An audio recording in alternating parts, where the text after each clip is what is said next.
Omusumba Rosias Bugingo atabukidde abasajja abazaala mu baana b'abaana ne babasuula awo ne bagaana okubawa obuyambi akatambi ogenda kubanga okufuna maaso awo era nga ne Teddy Bugingo wamma naye n'abaana bibatwaliddemu nga wogenda ate okuba nga obifuna maaso awo. Love Massey naye asazeewo guno omwaka gwe tugenda okuyingira aguyingira ate n'ennyumba ye era nga si ye yekka ne Donizella naye yazimbidde bakadde be mansion nnamba nga wogenda wamma okuba ng'obyefunira maaso awo. Mugamba mutya mwasibye mutya bantu bange kansuubire nti muli bulungi ba mikwano nga enkola yaffe mbasaba video mugimpere like era nensaba gwe wenna atanaba kusubscribinga wano ku Sylvia News Extra nti mukwano subscribinga era onyige mu notification bell mesubwanga byonna byemba nteekayo wano ku Sylvia News Extra. Ninyongera okusabira mwenna bulwadde abakosefu tuyisaba ekisa kya Mukama ate kibatuukeko ba mikwano. Sheikh Ashraf Dembe omusomi w'edduwa onono ng'akola ku nsonga z'amaka oyagala kufuna butuuze bweru bizinesi nga tezitambula bulungi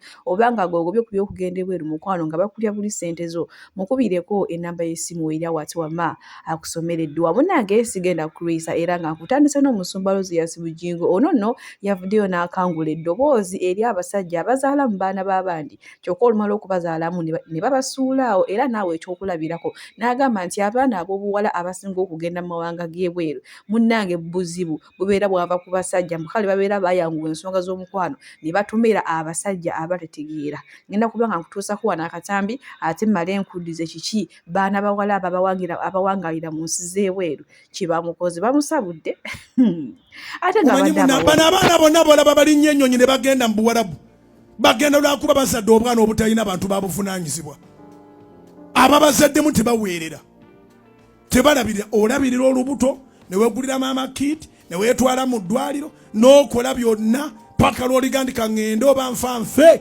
naye noonya effiizi z'abaana ng'embwa ezaakuzaalamu ziri awo nziyisa embwa kubanga era buli mbwa teweerera embwa zirabika mu biseera bya ggobe.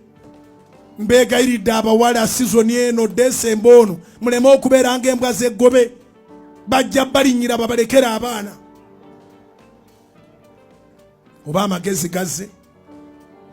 Bw'atyo omusumba Rosias Bugingo ate nga kyayogedde kituufu 100% kituufu naye munnange ate munaye abaana bawala bano abawangalira mu diaspora banyiize bunyiize bagambye mbu naye munnange byavumye babba baabwe mbu naye byali kubanga naye abaana ba Teddy Bugingo yagaana okubaweerera mbu omukazi munnange yafa n'abaana be teyakoma n'ekwekyo n'abazira n'okubazira kale era ye omusumba Rosias Bugingo mu kiseera kye kimu ayina message gy'awadde mu mwenna abasanyuka ku mazaalibwa g'omulokozi abasanyuka ku mazaalibwa ga Mukama waffe Yesu Kristo ayina message gy'atuwadde batandise okukubira bakubuuza bya kisiru pulogulamu ki kyekiriwo obadde gw'olaba waliwo ki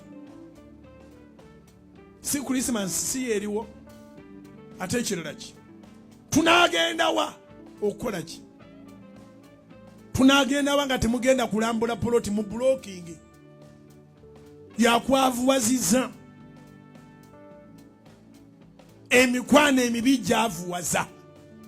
Omanyi abantu abasinga bamanyi okujajinga omusumba Rosias Bugingo naye ng'ono omusajja obanga ogenze ng'omugoberera amazima ebigambo bye bisobola okutuusa ewala munnange emikwano gino egikuyita okugenda mu mabaala gyesonyiwe tegiriimu kantu tegirina gye gigenda kukutwala ate nga gye gikusiiga n'obwavu beera n'omukwano gumu naye nga guyina ekintu kye gukongerako mu maaso nga gukuwa amagezi bw'oba ng'osobeza nti munnaye ekyo ky'okoze si kirungi ne mumwagala gino emikwano ne mugenda mu mabaala ne mwambala obubi ne mukunama ne mukolaki ate no temunyiga kubanga mbagambyeko munange wenda okuvuza butereevu paka wa Love Massey badde yanyongera obajjukiza nga tonafa teweevumanga nsi era nga Love Massey yasazeewo guno omwaka ogwa 2025 aguyingirire mu nnyumba ye. Ono omwana y'omu ku baana bawala abaabonyaabonyezebwa mu nsi z'abawala bwe omwana yali alinga omulalu ayambala ebintu ajula ekisaniya ky'omutyere n'akituulako n'akiyanzi naye mmanyi munange kyaka n'omuto gwafunamu akazoole so yamala n'avaayo nga ne contract ye tennaba kuggwako so munange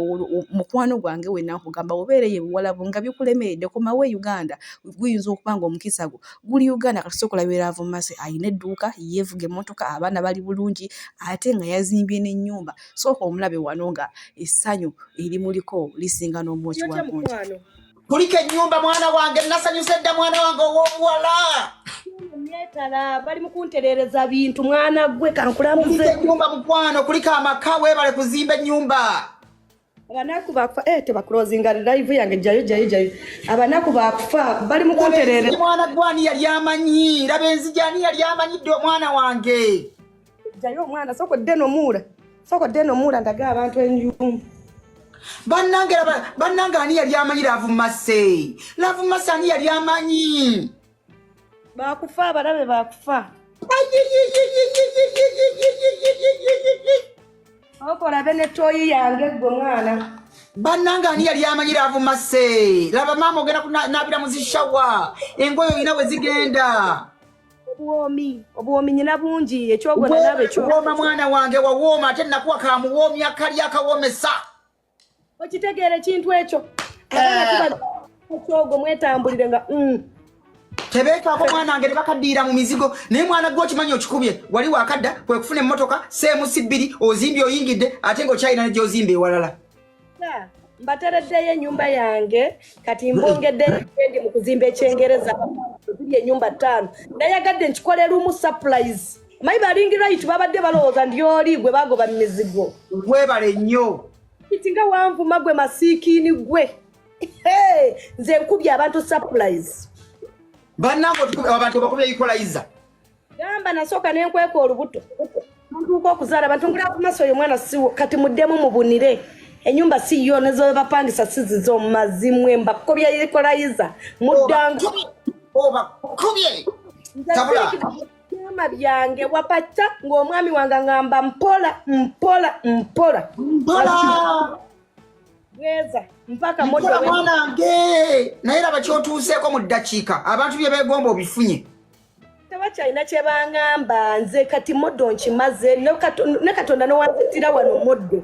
Alhamdulillah nyina wendeka abaana bange mpooma nange toddeeyo n'osoberwa olaba nga biganye komawo omukisa guyinza okuba nga guli Uganda ate alaba muwala ono singa babuuza abantu abatobye banango n'omukazi atobye kubanga ne we yakomawo Uganda yabeerangako ne kuzira ivu ng'asaba ssente ng'asaba obuyambi nga n'ennyumba talina ssente zisasula naye buno obuddeyo yageze mu nnyumba y'empya naye abamu kyempuliddeko bagamba munanga alina ebintu ng'ebyobusawo oba bino ebyokwesawula ebya sitaani bye yayingiramu bw'afiira abantu mbwera y'ensonga lwaki yafunye sente ate ezizimba ennyumba eyo gy'olabye era nga si ye yekka munange abantu bali mu kugula ngoye za Christmas za bbeeyi basiba buviiri buli obuliko kyokka ye no Donizera abaddeeyo nga ye azimbira bazadde b'ennyumba nga woogiraba mansion namba omanyi munange Abannayuganda abadde bajerega abasama temulina ssente newe mujja musula mu ziwoteeri mwalemebwa okuzimba ewammwe kati ndowooza ye yasazeewo munange asooka ate azimbire bakadde bikugamba nga newaabazze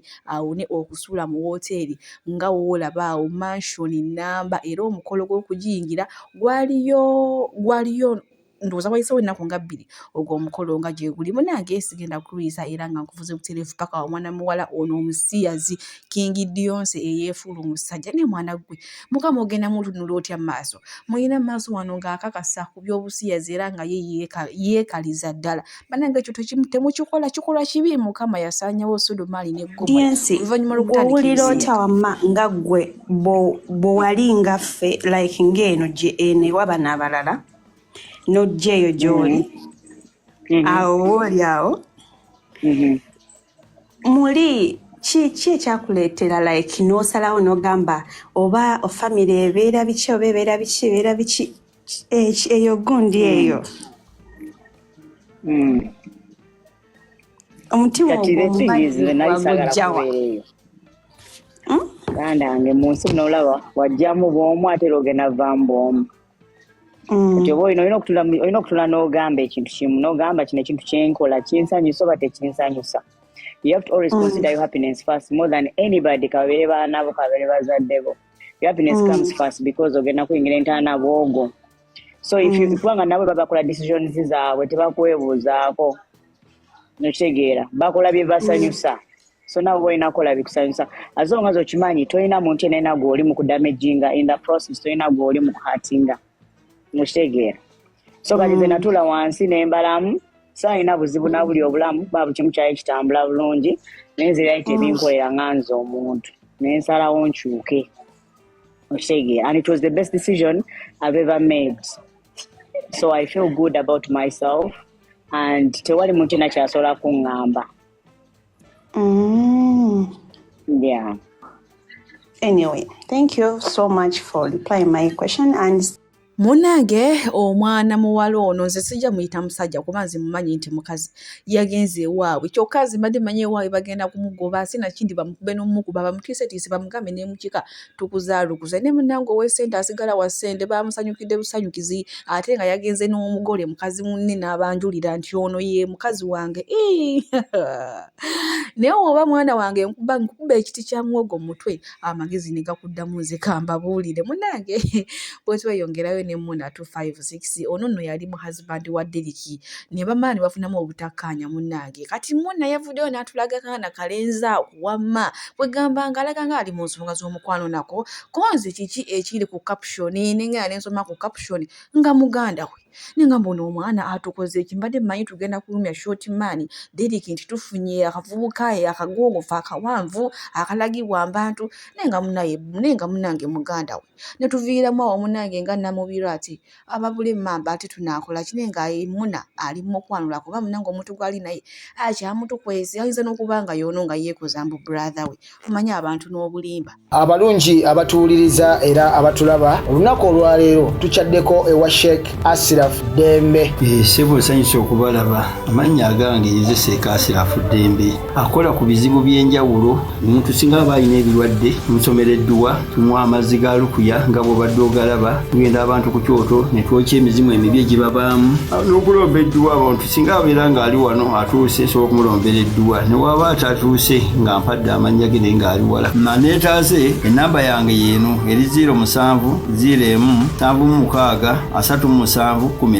Nammwe bannyinaffe abali ebweru oyagala okuba nti oyagala okulombera ku dduwa ng'olina ebizibu viza zibuze amaka gakolongotana sente zikola zimpita mu ngalo ojja kumpeereza ekifaananyi kyo n'amannya go ebyo byokka bijja kummala nja kukulombera edduwa ojja kutereera. Olunaku olusembayo mu mwezi mba n'edduwa ey'awamu ffenna n'abalwadde bange abakadde n'abapya. Salaamu alaikum warahmatullahi wabarakatuh. Nze musawo Namaganda Sylvia era nga ndi musawo omutendeke ate era nga nkola n'ekitongole kye bayita Bright Future Superior Unique Manufacturers ebirungi kikola eddagala erya habo nga lirya 100% natural. Alina osteoporosis, alina rheumatoid arthritis, alina ebirwadde by'omutawaana bya joints, omugongo, afunye accident bannange byose byenjawulo. Kaddio kitegeeza omutima fasitula kitegeeza era olina omuntu takyajjukira ebijjavudde oluusi yeerabirayo alina alzheimer's, memory loss, olina omwana takola bulungi mu kilaasi bannange omuliza akyankalana eddagala likola bulungi ku baana. Tulinamu kati nga kano bayita prostate relax. Kano akadagala kayamba abaana okutangira prostate cancer, kabayamba alina prostate enlargement.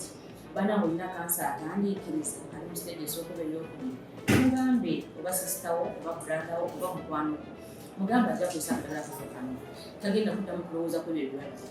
Enkwaso ze tezimala kamuyamba okuyingiza enkwaso ze nokuzikyawo bannange tulina expowerman bw'aba nga alina enkwaso ze tezimala kano kayamba okuyingiza enkwaso ze afuna premature ejaculation bw'aba tuuse mu kisaawa amala mangu kano kandida oba any harmful bacterias